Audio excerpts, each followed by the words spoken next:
हमारे शास्त्र ज्ञान देते हैं। अब जीव पहले एक परमात्मा था, परमात्मा से फिर हम आत्म रूप में थे, आत्म रूप से हम जीव बने।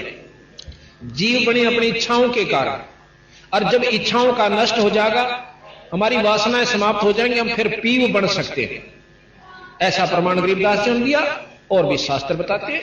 अगर हमने जीव ही रहना है, कई भाई लोग ऐसे संत आत्माएं, संत जी के जीव अनादि है, ये पीव नहीं बन सकता, तो फिर साधना की आवश्यकता ही नहीं। फिर जब हमने जीव ही रहना है, अनादि रहना है, तो कुत्ते भी बनना होगा और सूअर भी बनना होगा, गधे और गधी भी बनना होगा। ये तीन लोक की व्यवस्था तथा जीव की प्रक्रिया के अंदर आता है। गरीबदास जी महाराज कहते हैं फिर साधना की कोई आवश्यकता नहीं। जब आपने जीव ही बना रहना है सारी फॉर एवर, सदा के लिए, तो फिर साधन क्यों करो भाई? उस साधना से क्या होगा? तो फिर साधन क्यों करो भाई? उस साधना से क्या होगा? तो ये सारा साथ बताया कि हमने पीयू बनना है। धर्मदास जी को जब कबीर साहब ने पूर्ण ज्ञान दिया, तो उसमें जब उनको ज्ञान हो गया, तो जब ने कहा था मेरे हंसा भाई, तो हंस रूप था जब तू आया। इस जीव को कहा कि तू परमात्मा स्वरूप था जब सतलोक से आया था, और अपना स्वरूप भूल में भूल जाता तो जीव कहाया। अब हम कभी तो हमारा भाई बालक बीमार हो गए, कभी बच्चे ना हुए जब मुश्किल हो गए तो उनकी पालन पोषण, फिर पशु बीमार, नौकरी ना मिली, नौकरी छूट गई, हाय फलाने का क्या होगा, लड़की का लड़का ना हुआ, तो हम 24 घंटे भयभीत रहते हैं। अपना स्वरूप भूल गए कि हम परमात्मा स्वरूप भी हैं। एक हम परमात्मा के अंश हैं, पर हम अब जीव बन बैठे। जिस प्रकार कई भाई लोग हैं कि जीव ही ब्रह्म है। अब इस प्रक्रिया को कोई समझ लेगा तो बात समझ में आ जाएगी, ना तो नहीं आती। जीव बिल्कुल ब्रह्म है, इसमें कोई शक नहीं। तो सूर भी ब्रह्म है, और गधा भी ब्रह्म है, मच्छर भी ब्रह्म है, और मुर्गा भी ब्रह्म है। सारे ब्रह्म, मनुष्य भी ब्रह्म है। नहीं, जब तक यू जीव है इतने जीव है, और जब पीव हो जाएगा यू ब्रह्म हो जाएगा। जिस प्रकार बर्फ पानी से बनती है, बर्फ जो है वो जल से बनी, और जिसको ज्ञान है, जिसने अनजान से उसने नो नहीं बेरा बर्फ बने क्या है, तो उसको उस बर्फ के भाव से ही देखता है। जब हमने मालूम नहीं था कि बर्फ जल से बनती है, तो गांव में आया करती थी या बर्फ, तो हमने सोचा करती या बर्फ भी बर्फियां की तरह नई बड़ी बनाई आती होगी कि थे, या कोई और वस्तु होगी। जब हम बिल्कुल बालक थे, फिर हमने फैक्ट्रियां देखी कि बर्फ तेल में बनते। अब पता चला कि फ्रिज में भी बर्फ बनाने लग गए, तो वो जल से बर्फ बनी, तो हम ब्रह्म से जीव बन गए। किसी भी कारण से बनी, किन्हीं परिस्थितियों में हमने जीव बन गए। अब जब तक हम पीव नहीं बनाएंगे, इतने पानी नहीं, यानी पीव नहीं कहला सकते, इतने जीव हैं। और जब तक वो बर्फ है, वो पानी नहीं कही जा सकती, पर नो भी नहीं कह सकते ये पानी नहीं है। उसको ये भी नहीं कह सकते ये जल नहीं है। जिसको ज्ञान है वो कहेगा कि जल तो है। तो ये जो कई भक्त आत्मा जो कहे कि जीव खुद ब्रह्म है, इसने कोई साधना की जरूरत नहीं। क्या की साधना करे जब ये खुद परमात्मा है। अरे भले मानुष जब तक बर्फ है, तो बर्फ के गुण से उसमें पानी का काम नहीं देगी, जल का काम बर्फ नहीं दे सकती जब तक पानी नहीं बना लेंगे।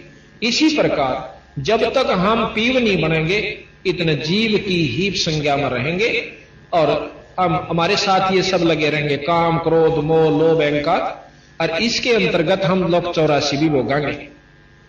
ये भोगनी पड़ेगी। अच्छा बंदी छोड़ कबीर साहब ने और गरीबदास जी ने बताया। साथ में गीसा संत जी महाराज भी प्रमाण देते हैं, और जितने भी दादू साहब ने भी, नानक साहब ने भी यही प्रमाण दिया है कि जब तक ये जीव है इसको पीव बनाना है, और जब तक हम पीव नहीं बन जाएंगे, इतने हमारी ये जन्म मरण की प्रक्रिया खत्म नहीं हो सकती। यहां गरीबदास जी महाराज कहते हैं कि मन तो सुख के सागर बस रे, भाई और ना ऐसा जस रे। मन तू बस रे सुख के सागर, जहां शब्द सेंध रत्नाकर, शब्द सिंधु, शब्द यहां परमात्मा स्वरूप है। ईश्वर का जो आखिरी शक्ति वो शब्द होती है। और जहां शब्द सिंधु यानी उस परमात्मा का सागर है, उस शब्द का भंडार है, ईश्वरीय शक्ति का जो निरोड़, जैसे एक तो घी हुआ जिसको कहते हैं मक्खन, वो भी घी का हुआ है पर वो मक्खन है, फिर उसको ता दिया तो वो शुद्ध घी हो गया। इसी प्रकार जब हम यहां पर जो जीव से ये ब्रह्म है, ब्रह्म माया सहित ब्रह्म है, इस 3 लोक का मालिक की किस ब्रह्मांड तक जिसको ब्रह्म कहते हैं वो माया सहित ब्रह्म है। और इससे ऊपर पार ब्रह्म है जिसको शुद्ध घी कह सकते हैं, ताया हुआ। तो इसी प्रकार महाराज कहते हैं गरीबदास जी कि मेरे हंसा के मन तो सुख के सागर बसरे जहां शब्द सिंधु रत्नागर, के जहां पर परमात्मा शब्द रूप में है उस लोक में चाल भाई, वहां जाने के बाद तेरे ऊपर कोई प्रक्रिया जीव संज्ञा की नहीं रहे। ना काम सतावे, ना क्रोध सतावे, ना लोभ सतावे और ना मोह सतावे, ना अहंकार दुखी करे। उसके बारे में बंदी छोड़ गरीबदास जी कहते हैं कि शंखों लहर मेहर की उपजे, भाई कहर ना नहीं जा कोई, दास गरीब अचल अविनाशी, भाई सुख का सागर सोई।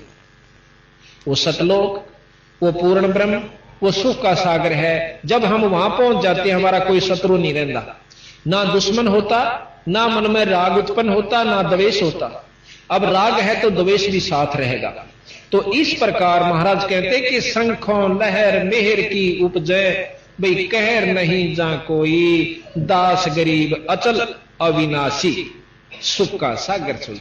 अचल जो चंचल ना हो, स्थायी स्थिर, और अविनाशी जिसका नाश ना हो।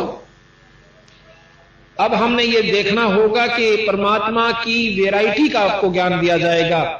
परमात्मा किसे कहते हैं, आज तक तो हमने परमात्मा के बारे में ज्ञान नहीं है। जानकारी जरूर है कि एक शक्ति ऐसी है जिससे हमारे काम सरया करें और हमारे दुख दूर होते हैं, और साथ में हम उनकी अच्छी उपासना करेंगे तो कोई ऐसी स्थायी तव है जहां हम, जैसे गहू का प्रमाण मिलता है, प्रहलाद का प्रमाण मिलता है, मीराबाई का प्रमाण मिलता है कि उनको यहां से इस दलदल से निकलकर कुछ राहत स्वर्ग में प्राप्त हो रही है, वो सुखी है। अब सतगुरु महाराज कहते हैं स्वर्ग से ऊपर एक और लोक है जो शंखों स्वर्गों जितना सुख है। जिस प्रकार स्वर्ग क्या चीज है, स्वर्ग नाम सुख का होता है। जो गांव में जो गरीब आदमी है, झुग्गी झोपड़ी में रहते हैं, उनसे ज्यादा सुखी जो चिप्स के मकाना में रहे से और एयर कंडीशन लगे हुए, वो उनकी नजरों में स्वर्ग में है। जो के तो कोई फर्क नहीं। लेकिन जो उस महलों में रहते हैं जिनके अंदर फ्रीज, कूलर, कार, कोठी, एयर कंडीशनर है, वो जीव वहां रहते हैं। और वो जो झोपड़ी वाले उनको स्वर्ग में समझते हैं। और उनके अंतःकरण में जो बीमारी सवा जो की तो से, किसी का छोरा मर रहा से, किसी की फैक्ट्री नहीं चल दी, किसी का बीमारी हो रही है, अंदर उनका कुरुड़ना जो लगी हुई वह अलग है, पर उन बेचारों की नजर में वो कति स्वर्ग में है। तो गरीबदास जी महाराज कहते हैं हम जो यहां पर सब उपलब्धि प्राप्त है राजा को, उस राजा से सुख 1000 गुना सुख स्वर्गलोक में हो से। पर उन देवताओं के अंदर जो लोग उसमें रहते हैं, जो पुण्यात्मा यहां से अपना मेहनत करके स्वर्ग प्राप्ति कर रही है, उनके अंदर राग द्वेष ज्यों का त्यों भया पड़ा से, वो सुखी नहीं है। हमारी नजर में वो स्वर्ग में कति सुखी है। हम कोशिश करते हैं स्वर्ग में पहुंच जाए। 3 लोक, वेद और शास्त्र, पुराण, उपनिषद, ये सिर्फ हमें स्वर्ग तक पहुंचाने की कोशिश कर रहे हैं। ये वहीं तक का ज्ञान देते हैं। गरीबदास जी महाराज जहां ये ज्ञान अपना खत्म कर लेते हैं शास्त्र, वहां से शुरू करते हैं। इनको फेल नहीं किया उन्होंने इसका ज्यों का त्यों मान लिया और है भी सत्य। फिर उनका बताया कि उस स्वर्ग में की फल से